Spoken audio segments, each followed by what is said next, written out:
We are now being joined by Paul Daley. Once again, we're going to begin with a few questions from the media. Max, your line is now live.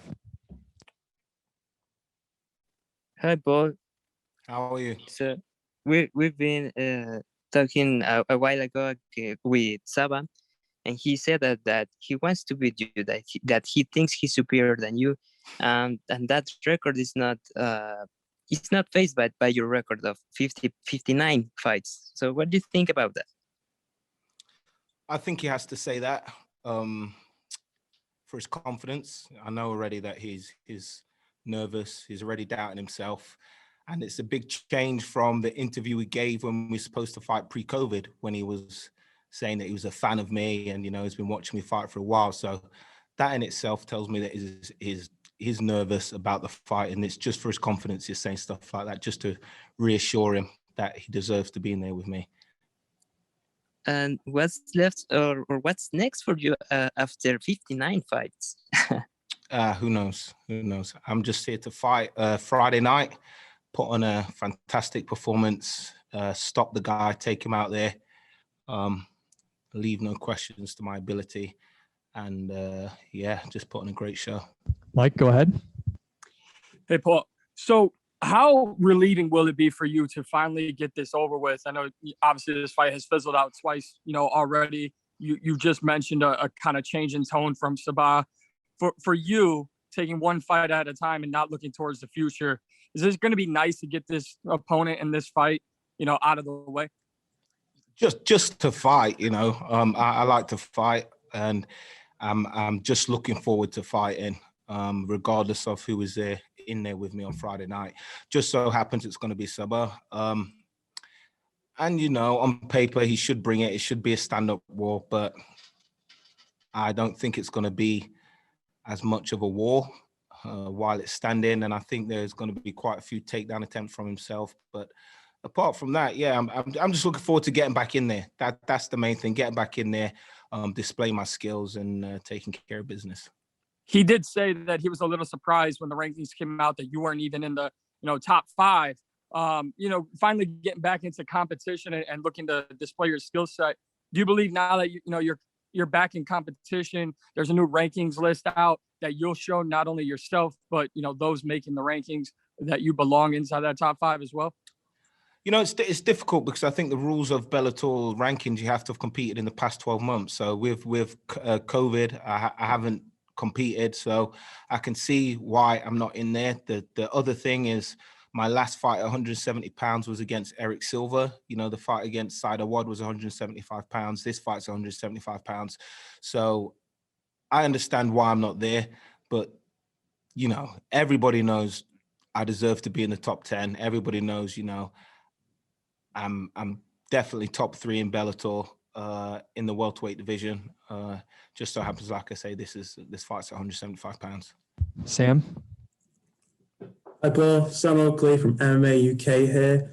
A while ago on Instagram, you put a post out where you said, quote, that soon you will put the blade to rest. So I was wondering, at this point in your career, after so many pro fights, as the last interviewer mentioned, what is it that's fueling you going into fights? What is it that gets you up in the morning in training camp? I love to fight. And above that, very few people who meet me have the same idea of me prior to meeting me. Everyone thinks I'm this fucking psychotic fighting machine, but deep down I'm a martial artist. What brought me to martial arts was ninjas.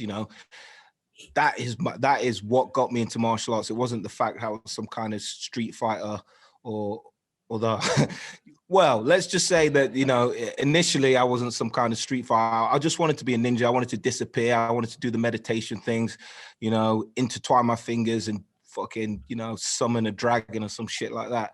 So deep down I'm a martial artist, and that's what keeps me going. I've said it, and it's a bit of a cheesy quote, but it's the endless search for perfection that drives me. I just want to be the best martial artist I can be. And you can see that with, I've just recently been awarded my black belt. I'm still here in Brazilian Jiu-Jitsu. I'm still here, here at Bellator, still competing against these guys. And after so many fights and so many years in the game. So I just want to be the best I can be. Awesome. So one more from me. As you may be aware, it's recently been 10 years since your fight with one Nick Diaz, a fight that many have said had one of the greatest rounds in MMA history. The sport has changed and evolved so much since then. So how does it feel looking back on that fight 10 years later, looking back on that chapter of your career? It's not something I look back on often. You know, I get people tagging me in it and all of this, like the best round in history or whatever, but I lost the fight. You know, I'm in there to win. So initially I would share it because, you know, I was in there with Nick Diaz, who I regard as one of the best mixed martial arts fighters of my generation. But now I don't tend to share it. I lost the match. I didn't do what I was supposed to do in preparation for the fight. So it's just another fight. But the Masvidal victory I look back on because I whooped his ass. I got that victory, and now he's claiming to be the BMF, but we all know who the real BMF is, so that's that. Donna? Paul, will a part of you never feel like you're fully done if you haven't got in there one more time at Michael Venom Page? No, not at all. I disregard that guy a lot, and you've heard what I've said in previous interviews. I truly believe in my heart. You know, Marvin Hagler retired after the Sugar Ray Leonard fight because he knew in his heart he won the fight. And if you're at peace with that, regardless of what it says on paper, then you're at peace with it. I know I won that fight, so it is what it is. What do you think of his position in the rankings? A lot of people saying that based on quality of opponent, maybe he's a little bit high. You know, time will tell. He's an entertaining fighter against the level of opponents that he's looked good against. So only time will tell for him. He will either prove his doubters wrong, or, you know, he will prove the haters right. So I don't know if that makes sense, but you kind of get what I mean. Dylan, go ahead.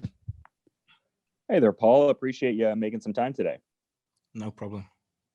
Now, I was noticing with this Sabah Homasi fight here, it's been canceled a couple times here, and it seems like it's been on your radar for just, you know, well over a year now, around a year and a half. How does it feel to finally be just, you know, on the precipice of this fight finally coming to fruition? Yeah, it's good to, like I said, it's just good to get back in there and compete. You know, like I was supposed to fight him a few times, but everything happens for a reason. First time he got injured. Second time it was COVID. He might have even been in the lineup to fight against me in Italy, but he couldn't get out there. And it turns out that you know, I wasn't well after the weigh-ins there anyway, so the fight probably wouldn't have happened. So the timing's right. You know, the stars have aligned, so the fight's supposed to happen. The universe says so, and Friday we're going to fight. We'll take a couple more here. Damon? Hey, Paul, you mentioned something there that kind of caught my ear when you were talking about Jorge Masvidal. You know, you had that win over him. You know, as a guy who has fought, you know, at the top of the division for so many years, what does the title mean to you now when you look at your career? When you think about all the iconic fights you've had, the iconic wins you've had, like, does that matter as much, if not maybe more, than a title at this point? When you think about, I mean, all the memorable things you've done in your career. It's a hard one, and I often think about that. But I would,